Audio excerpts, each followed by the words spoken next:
Então vamos lá. Hoje é 24 de setembro, nossa sexta aula de perícia e arbitragem. Sejam todos bem-vindos, boa noite. Pessoal, vamos lá.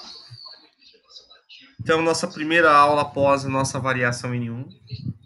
E eu queria um feedback de vocês, os presentes, sobre a avaliação, o que vocês acharam.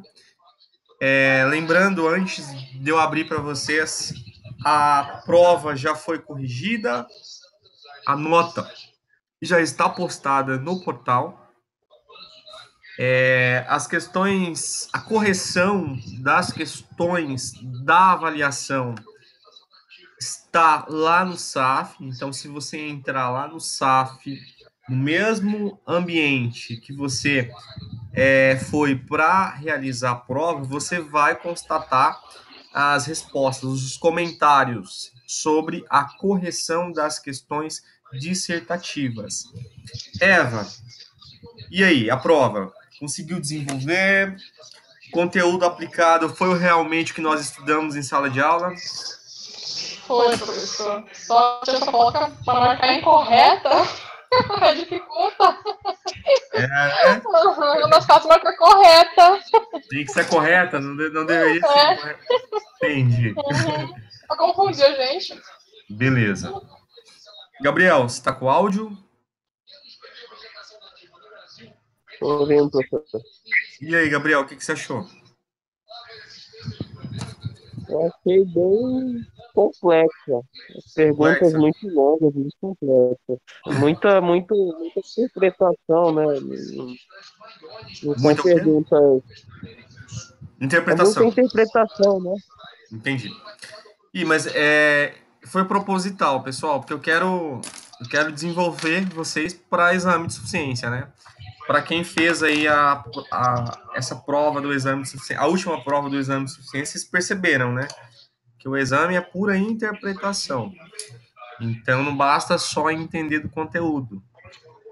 Quando você coloca o conteúdo de forma objetiva, conceitue, explique, você parece...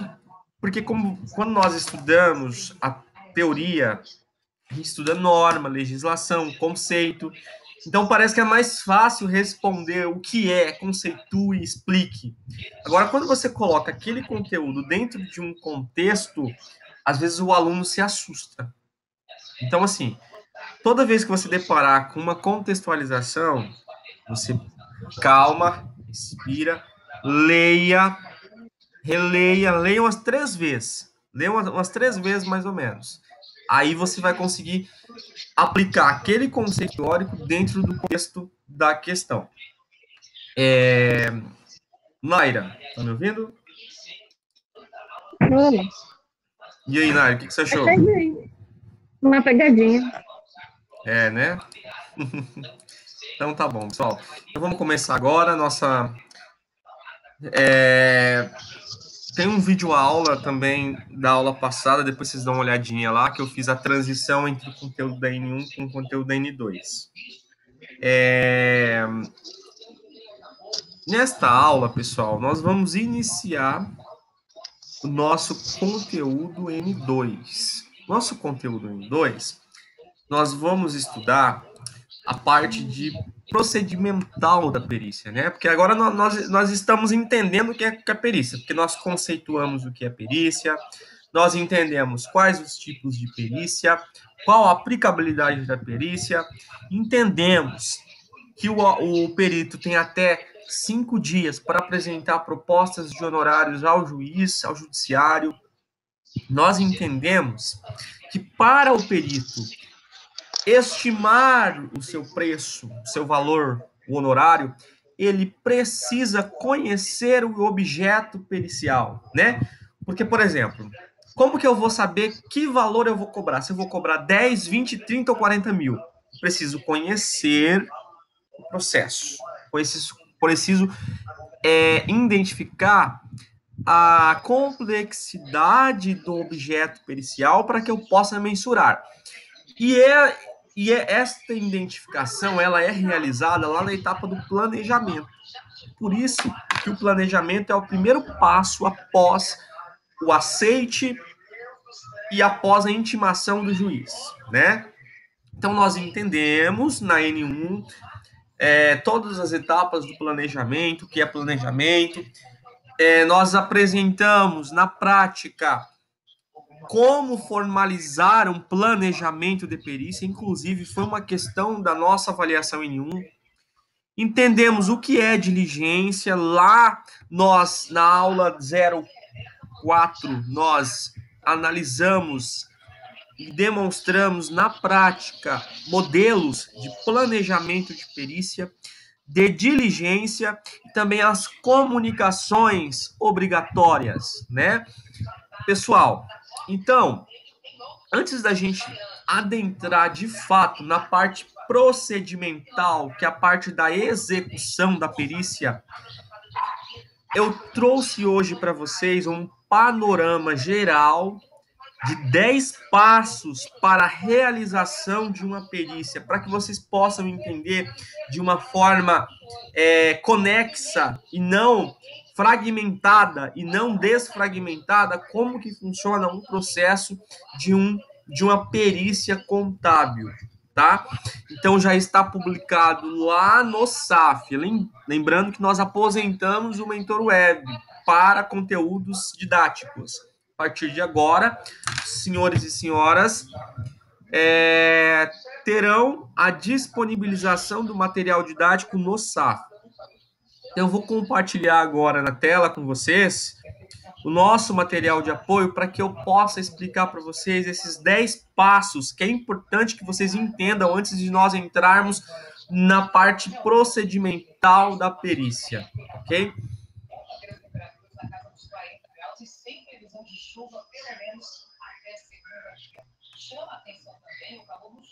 Havendo dúvidas, por favor.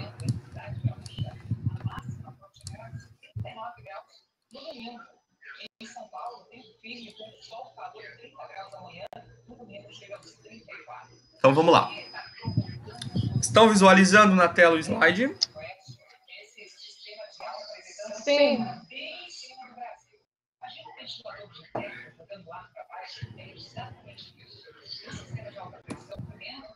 Pessoal, são 10 passos, tá? A slide é um passo. Primeiro passo, a nomeação.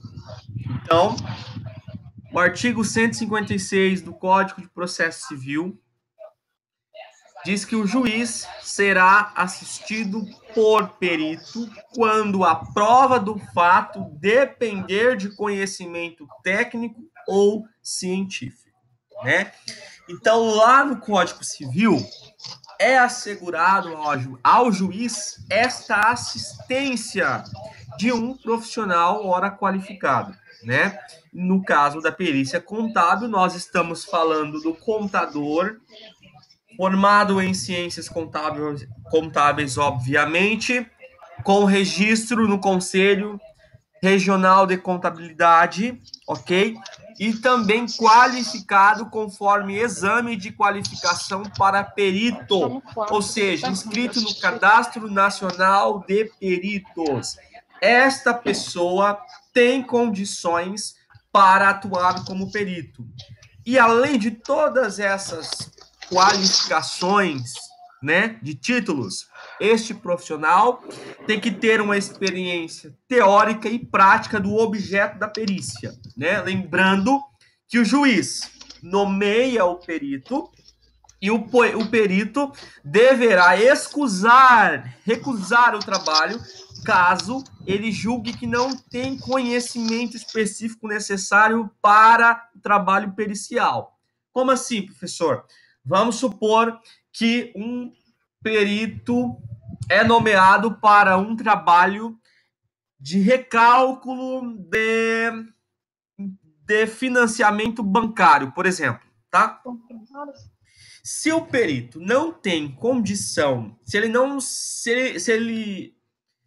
não é apto para executar esse trabalho, ele tem que recusar, né, através de um termo, enviar ao juiz explicando, justificando a sua recusa, certo? Para que o juiz possa nomear um outro profissional.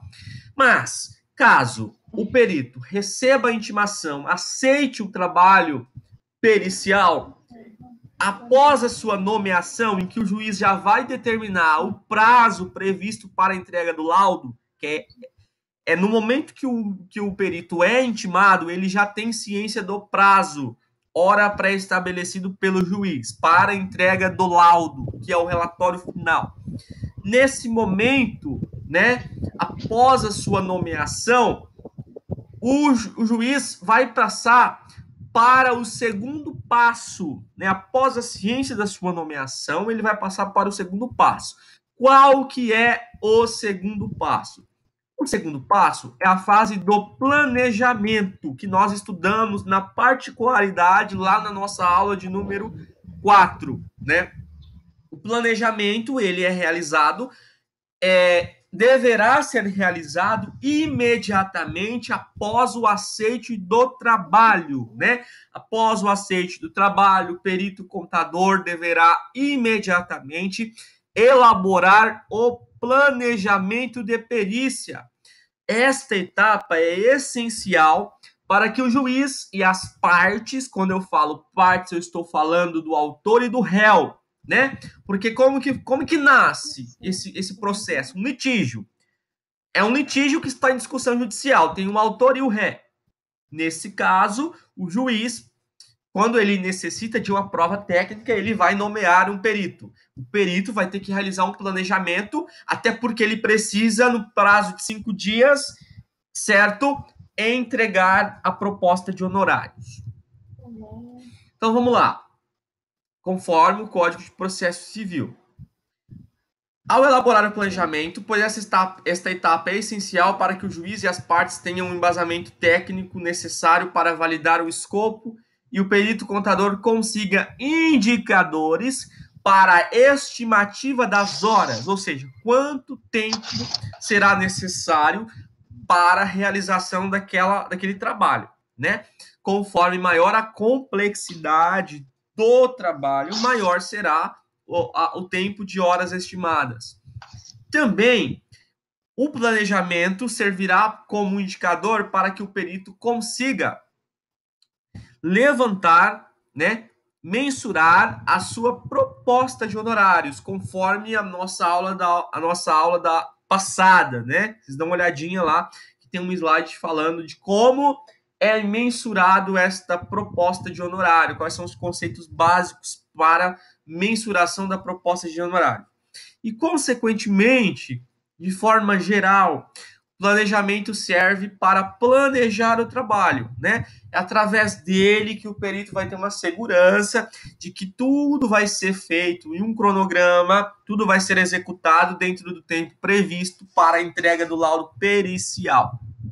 Também na etapa do planejamento, o perito ele tem que ler o pedido inicial, a contestação, ele tem que entender o que de fato está sendo discutido naquele processo. Enfim, em suma, o perito tem que entender o processo para que ele possa, de fato, aplicar os procedimentos corretos para a prova pericial, né? Ele tem que verificar o despacho emitido pelo juiz. E importante entender os quesitos das partes, porque como que funciona? Vamos supor que eu e a Eva, nós estamos discutindo uma situação na justiça. Vamos supor, a Eva é minha funcionária e ela está discutindo, vamos supor aqui, vamos pensar, ela tá me discutindo, tá me pedindo recálculo das horas extras. Porque a Eva está falando. O quesito. O que é quesito? Questionamento. Questionamento da Eva é que o cálculo das horas extras está errado, né? Não está de acordo com a legislação trabalhista. E o meu quesito, o meu questionamento como empresário é de que o cálculo está de acordo com a legislação trabalhista. Então, tem o quesito das partes. Quando fala quesito das partes, é questionamento das partes. E esses questionamentos, eles estão lá nos autos do processo. Quando o perito recebe a intimação e que aceita, ele vai receber o processo completo com os autos e vai estar nos autos os quesitos das partes. E o objetivo do perito vai ser executar um trabalho para levantar para realizar um exame pericial para responder esses quesitos das partes. É através do laudo pericial que o juiz terá um direcionamento de qual parte está correta, né? Qual que é o para que ele possa tomar de fato uma decisão justa naquele processo. Então, quando nós falamos em entender os quesitos das partes, são os questionamentos já nos autos do processo. Em suma, o planejamento ele vai nortear a construção da prova pericial. O perito, quando ele aceita assistir um juiz, ele está construindo uma prova pericial para ajudar o juiz em sua tomada de decisão. Vamos para o terceiro passo, né? Nós falamos os 2 passos, agora vamos para o terceiro. O terceiro passo é o seguinte: as partes é a proposta de honorários, né? Por quê? Porque o perito, quando ele for intimado e aceitar o trabalho, imediatamente ele vai iniciar a elaboração do seu planejamento. Após realizar o seu planejamento, que é entender todo o contexto, a complexidade do trabalho, ele já será possível elaborar uma proposta de honorários. Esta proposta de honorários, ela deverá ser entregue ao judiciário, ao juiz. Quando o juiz receber essa proposta de honorários, ele vai ter que intimar, o judiciário vai intimar as partes. E essas partes vão ter um prazo, né, para manifestar sobre essa proposta. Quando eu digo manifestar, as partes poderão acatar a proposta. Vamos exemplificar para ficar mais claro. Vamos supor que eu recebi um processo e a minha proposta é R$20.000. Eu vou, em forma de petição, né, eu vou elaborar a minha proposta e enviar ao judiciário. Eu vou falar ao judiciário que a minha proposta de honorários para a realização do trabalho é R$20.000, ok? As partes vão ser intimadas sobre essa proposta e eles poderão acatar ou impugnar. Se eles impugnar, eles vão falar, olha, o valor praticado não está acima do valor de mercado, tem que ser mais barato, porque são as partes que vão pagar, né? Então, após as partes, por exemplo, se as partes acatarem, essa proposta será homologada pelo judiciário. E as partes deverão imediatamente fazer depósitos judiciais, depósitos em juízo. Os depósitos em juízo são os depósitos judiciais, tá bom? Em uma conta judicial. E esses depósitos efetuados, após o depósito efetuado pelas partes, o juiz comunicará ao perito, né? E o perito deverá já iniciar o seu trabalho. Lembrando que ao iniciar o seu trabalho, o perito já vai ter que intimar, já vai ter que comunicar às partes, né? Que o trabalho pericial será iniciado.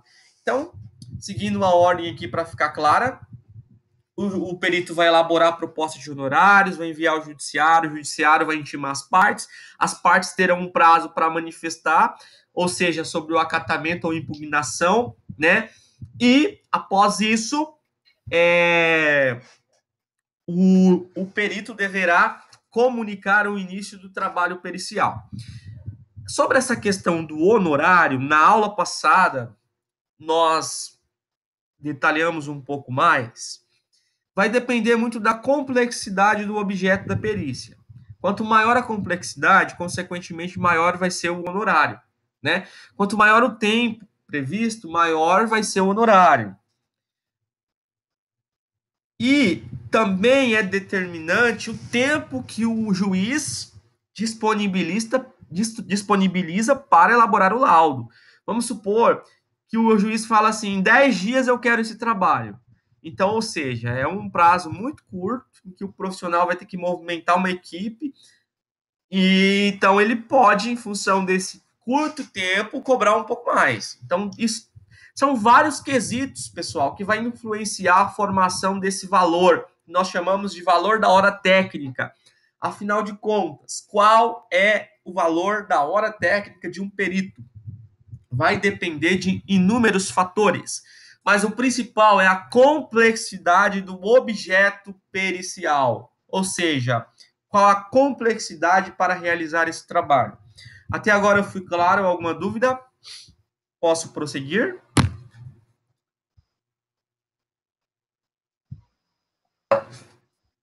Beleza. Pode. Vamos para o quarto passo da perícia contábil, né? Das fases de uma perícia contábil. O quarto passo, que é após a elaboração e homologação da proposta de honorários, é a comunicação do início da perícia. As partes, elas deverão ser comunicadas sobre o início da execução da perícia.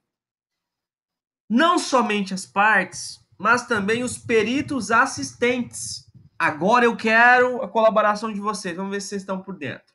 Quem são os peritos contábeis assistentes, pessoal?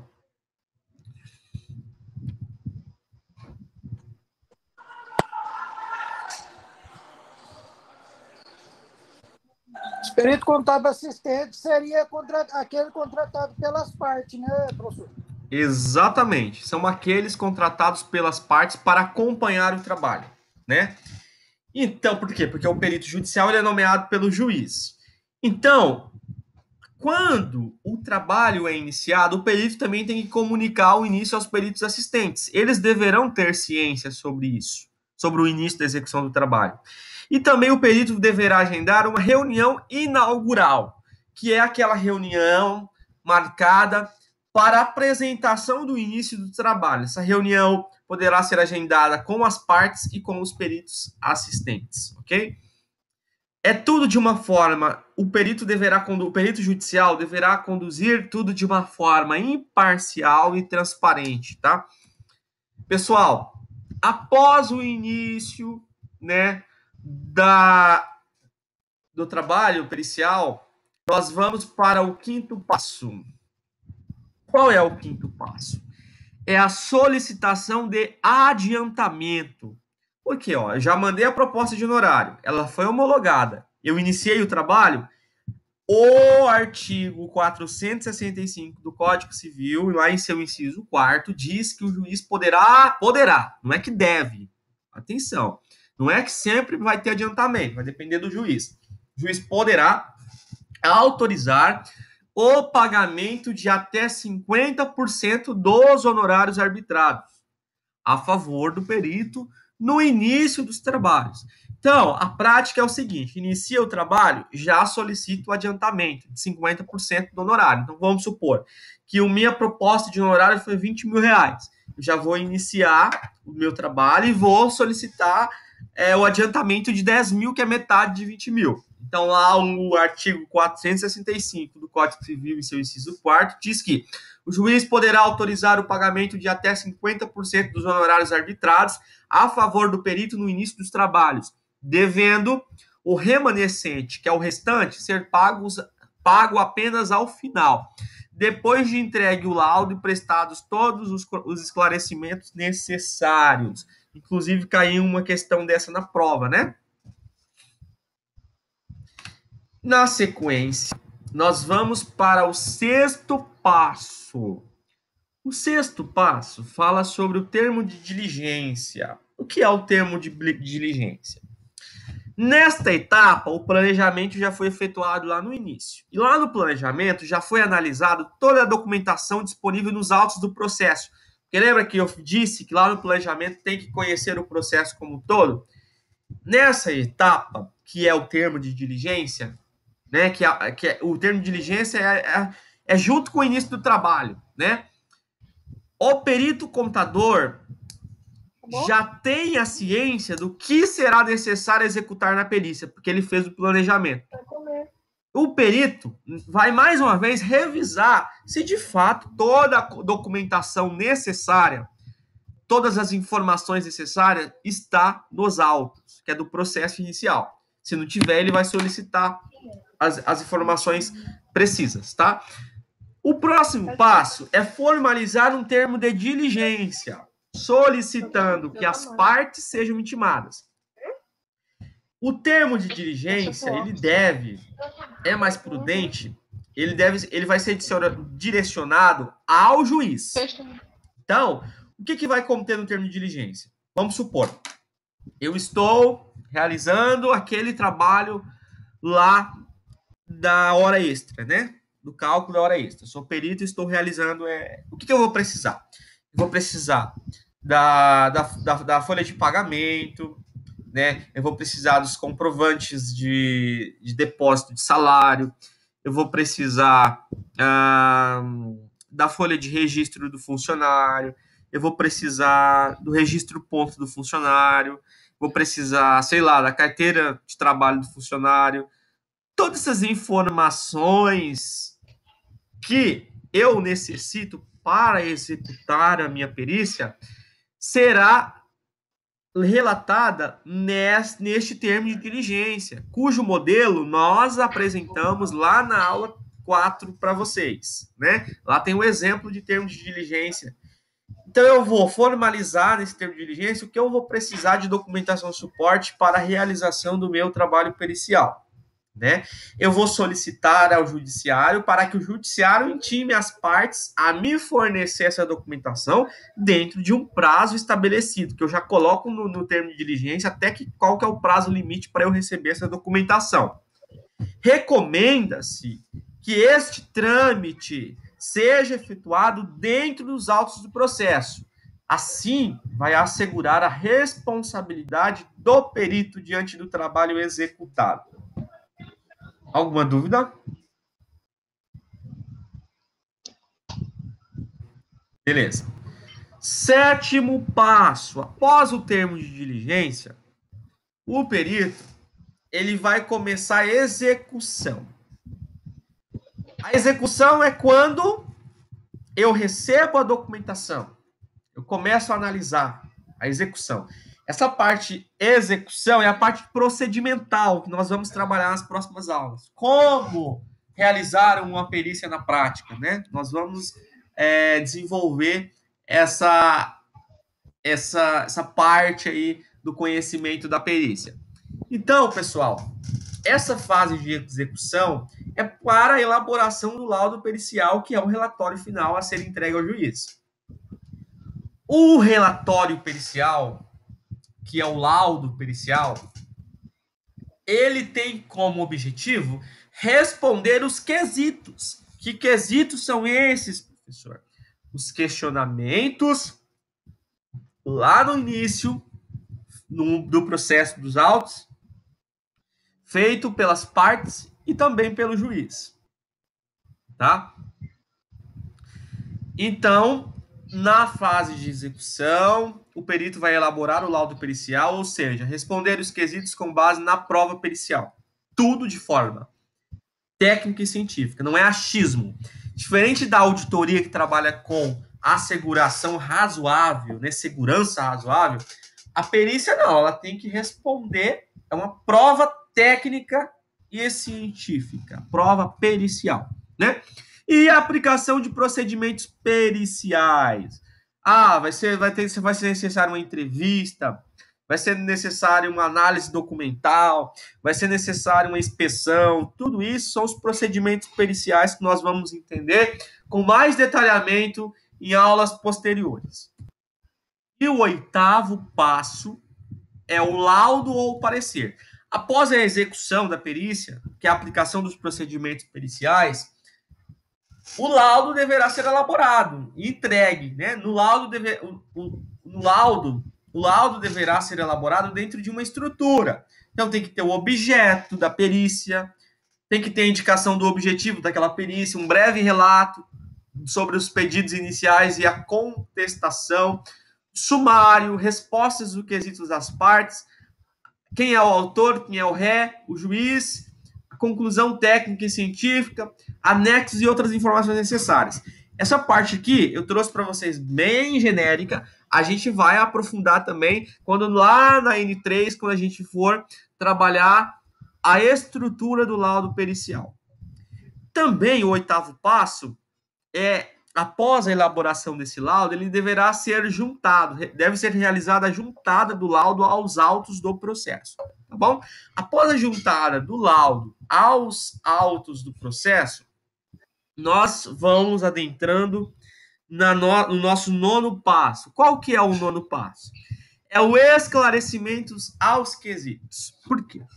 Vamos supor, vamos dar como exemplo aqui a questão da discussão do cálculo da hora extra, que está sendo discutido, no nosso exemplo hipotético. Aí eu fiz o trabalho, o laudo, e constatei que, de fato, as horas extras do tal funcionário não está de acordo com a legislação trabalhista, né? Eu apresentei a prova técnica, prova pericial. Aí, esse laudo, ele vai ser enviado ao judiciário e as partes imediatamente serão intimadas para deferir ou impugnar esse laudo. Na maioria das vezes, as partes vão impugnar o laudo, né? A parte contrária vai impugnar o laudo. Então, a empresa que estava falando que a hora extra estava dentro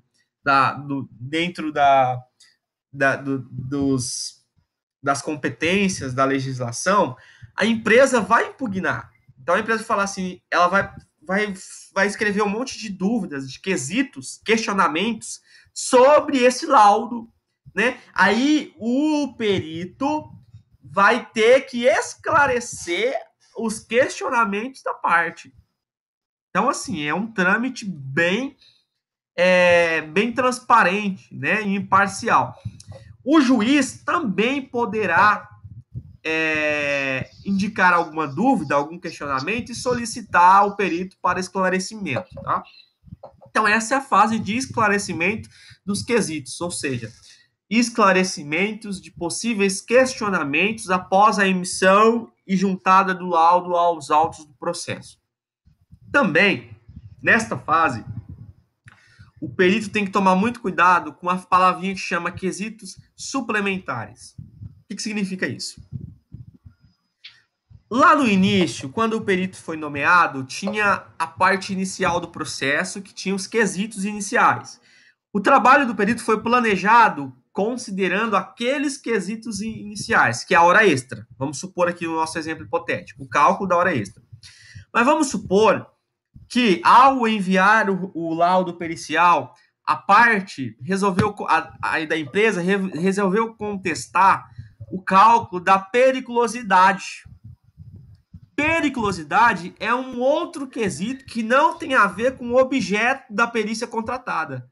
Nesses casos, o perito tem que ficar muito atento que, quando há quesitos suplementares, que são aqueles que não estão lá no objeto principal da perícia, que não foi perguntado antes, o perito pode cobrar honorário suplementar, tá bom? Ele vai falar, ok, eu posso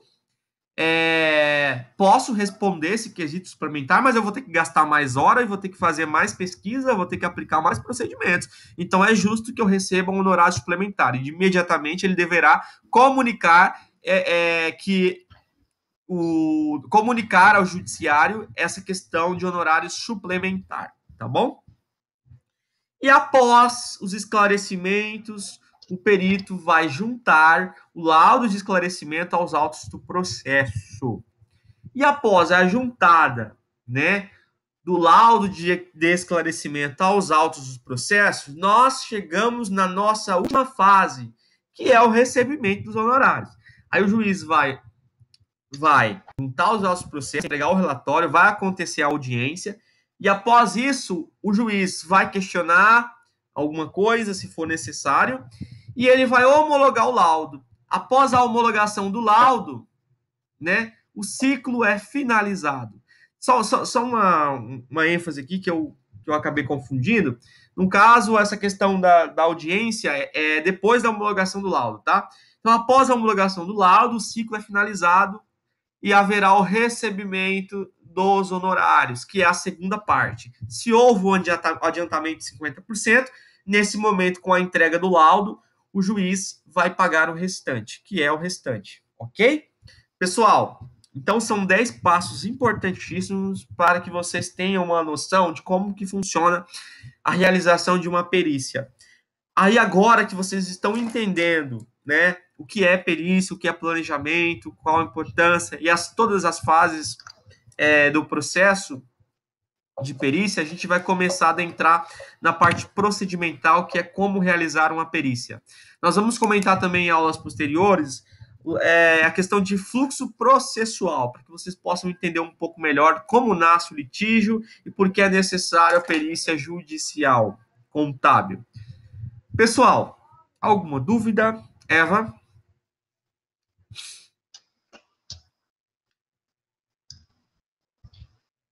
Professor, por hora não. Gabriel? Não, professor. Naira, tudo certo? Tudo certo por enquanto. Nelson? Professor, por agora tá tranquilo. Tranquilo? Dúvida vem depois. Tá certo. Pessoal, seguinte, vocês perceberam que a perícia é uma disciplina muito teórica, né? São muitas normas, muitas legislações. Mas é um caminho aí que vocês podem atuar, porque assim, nós temos poucos profissionais na nossa região aqui, do Mato Grosso. Então é um caminho que vocês poderão aí estar pensando em se especializarem, né? Então, após a conclusão do curso, vocês vão fazer o exame de suficiência do CRC, e após o exame de suficiência do CRC, vocês já poderão estar iniciando os estudos para a prova de qualificação de perito. Então, é uma área importante, vocês não precisam imediatamente ir atuando com perícia judicial, né, porque vocês precisam de uma experiência, mas vocês já podem estar aí, dependendo da situação, aceitando o trabalho de perícia como assistente de perícia, né, que é assistente das partes. Que é assim, pessoal, vocês têm que sonhar, né? A parte profissional, a nossa área, que é a área de contabilidade, ela é uma área muito ampla. Então, assim, existe desde o funcionário que ganha um salário comercial até o contador, o contador ou o bacharel em ciências contábeis que ganha 10 salários. Então, vai depender muito da alavancagem que vocês mesmo vão projetar para vocês. Então, já começa... Pois não. Nesses processos trabalhistas, o perito é chamado para fazer perícia em processo trabalhista também? É isso? A parte trabalhista é uma das áreas que mais necessita, o Eva, do perito contador, hoje. Ah, tá. Entendi. Então, é uma área que vocês poderão estar atuando aí, tá bom? E assim, pessoal, lembre-se que a responsabilidade do contador, ela é grande. E vocês têm que começar já a amadurecer isso. Que vocês deverão ter essa responsabilidade, e a responsabilidade, ela tá junto com o conhecimento. Então, é muito complicado, né? Tipo assim, como que eu vou ser perito sem ter conhecimento? Mas você nunca vai ter conhecimento se você não iniciar o seu processo de conhecimento. E nesse momento que vocês estão saindo da faculdade, que vocês estão ainda numa fase de captação de experiência, é o momento para vocês se jogarem no mercado, para vocês sonharem. Mas não basta só sonhar, tem que começar a projetar, né? Tem que começar a colocar em prática o sonho de vocês. Então, já comecem a se organizando, comecem a identificar dentro da contabilidade qual que é a área que você deseja atuar, que você tem uma aproximação, entendeu? Ah, professor, mas eu não sei como que funciona na prática. Tem aí o YouTube, que é uma ferramenta gratuita e é uma ferramenta importantíssima e necessária para que você tome conhecimento de qual área que você quer atuar, tá? Porque hoje, pessoal, o especialista, ele é mais valorizado, né? Então, se vocês conseguirem já conseguir traçar na carreira de vocês uma área para atuação, é importante. Então é isso, agradeço a participação de todos nessa aula. Após a gravação, ela será gravada, ela será disponibilizada, perdão, lá no SAF, beleza? Professor, mudando de assunto um pouquinho, o senhor conseguiu ver o e-mail que eu te mandei? Tá, eu vou finalizar a gravação e a gente continua, tá bom, Naira? Falando sobre isso. Os demais podem sair. Os Estados Unidos, depois que a justiça decidiu não noticiar ou exponenciar diretamente ao